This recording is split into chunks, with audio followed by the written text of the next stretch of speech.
नमस्कार। आज हम शरीर की एक बहुत ही कमाल की और बेहद जरूरी प्रणाली को समझने वाले हैं। चलिए शुरू करते हैं। देखिए, हर जीवित चीज, चाहे वो कितनी भी छोटी हो या बड़ी, वो कचरा तो पैदा करती ही है। और जिंदा रहने के लिए इस कचरे से छुटकारा पाना, भाई ये तो सबसे जरूरी है। तो सवाल ये उठता है कि हमारा शरीर आखिर इस काम को करता कैसे है। तो चलिए मिलते हैं शरीर की इस बेहतरीन सफाई टीम से, यानी हमारे उत्सर्जन तंत्र से। चलिए इस सिस्टम के पूरे आर्किटेक्चर को देखते हैं। ये जो दो राजमा के आकार के अंग दिख रहे हैं, ये हैं गुर्दे यानी किडनीज, जो असल में मेन फिल्टर हैं। इनसे जुड़ी हुई ये दो नलियां हैं जिन्हें यूरेटर या मूत्रवाहिनी कहते हैं। ये एक तरह से पाइपलाइन का काम करती हैं जो वेस्ट को मूत्राशय यानी ब्लैडर तक ले जाती हैं, जहां ये जमा होता है। तो ये जो वेस्ट का सफर है, ये बड़ा सीधा साधा है। सबसे पहले गुर्दे खून को छानकर यूरिन यानी मूत्र बनाते हैं। फिर मूत्रवाहिनी इस यूरिन को आगे ले जाती है। इसके बाद मूत्राशय में ये जमा होता है और आखिर में मूत्र मार्ग से ये शरीर से बाहर निकल जाता है ना? एकदम सरल और असरदार प्रक्रिया। ठीक है, अब इस पूरे सिस्टम के स्टार प्लेयर पर फोकस करते हैं।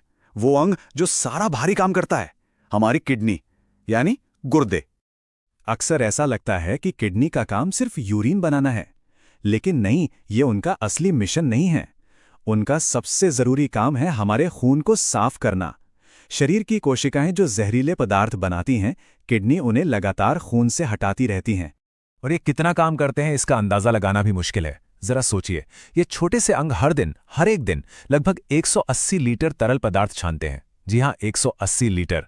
ये हमारे शरीर में मौजूद कुल खून से भी कई गुना ज्यादा है ना? कमाल की बात। तो सवाल ये है कि किडनी ये कमाल का काम करती कैसे है। इसके लिए हमें थोड़ा और गहराई में जाना होगा, एकदम माइक्रोस्कोपिक लेवल पर। ये जो आप देख रहे हैं, ये है एक नेफ्रॉन। ये एक तरह की छोटी सी फैक्ट्री है और हर किडनी में ऐसी लाखों इकाइयां होती हैं। सच कहें तो ये कुदरत की इंजीनियरिंग का एक नायाब नमूना है। तो नेफ्रॉन को हम किडनी की बुनियादी इकाई कह सकते हैं। खून की सफाई का जो असली काम है वो यहीं होता है। लाखों नेफ्रॉन एक साथ मिलकर ये सुनिश्चित करते हैं कि हमारा खून हमेशा साफ सुथरा रहे। अब नेफ्रॉन का काम करने का तरीका भी बड़ा शानदार है। ये 2 स्टेप्स में काम करता है। पहला स्टेप है फिल्ट्रेशन, मतलब छानना। इसमें ये खून से पानी, कचरा और काम की चीजें सब कुछ फिल्टर कर लेता है। लेकिन फिर आता है दूसरा और सबसे स्मार्ट स्टेप, रीएब्जॉर्प्शन, यानी वापस सोखना। इसमें ये शरीर के लिए जरूरी चीजों जैसे ग्लूकोज, एमिनो एसिड और ज्यादातर पानी को वापस खून में भेज देता है। मतलब सिर्फ कचरा बाहर जाता है, जरूरी सामान नहीं। लेकिन तब क्या होता है जब ये जरूरी अंग काम करना बंद कर दें? अगर किडनी फेल हो जाए तो? खैर, ऐसी स्थिति में हमें टेक्नोलॉजी की मदद लेनी पड़ती है। देखिए, किडनी फेलियर एक बहुत बड़ी समस्या है। शरीर का जो नेचुरल फिल्टर है वो पूरी तरह से बंद हो जाता है। इसका मतलब यह है कि यूरिया जैसे जहरीले पदार्थ खून में जमा होने लगते हैं और उनका स्तर खतरनाक हद तक बढ़ सकता है। और यहीं पर डायलिसिस की जरूरत पड़ती है। ये एक ऐसी प्रक्रिया है जिसमें एक मशीन, जिसे हम आर्टिफिशियल किडनी कह सकते हैं, खून को साफ करने का काम करती है। खून को मशीन से गुजारा जाता है, वो कचरा साफ करती है और फिर साफ खून वापस शरीर में भेज दिया जाता है। लेकिन एक बहुत बड़ा फर्क है।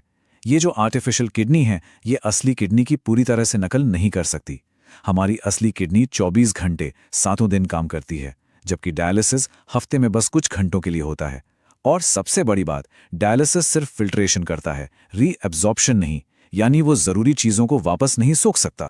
और ये सब हमें एक ही बात याद दिलाता है कि हमारा शरीर जैविक इंजीनियरिंग का एक जीता जागता चमत्कार है। ये इतना कॉम्प्लेक्स काम करता है जिसे आज की टेक्नोलॉजी भी सिर्फ कुछ हद तक ही दोहरा सकती है। तो अंत में ये एक बड़ा सवाल खड़ा करता है। बेशक टेक्नोलॉजी एक चमत्कार है, लेकिन क्या वो कभी प्रकृति की उस सुंदरता और कुशलता की बराबरी कर पाएगी जिसे बनने में लाखों साल लगे हैं?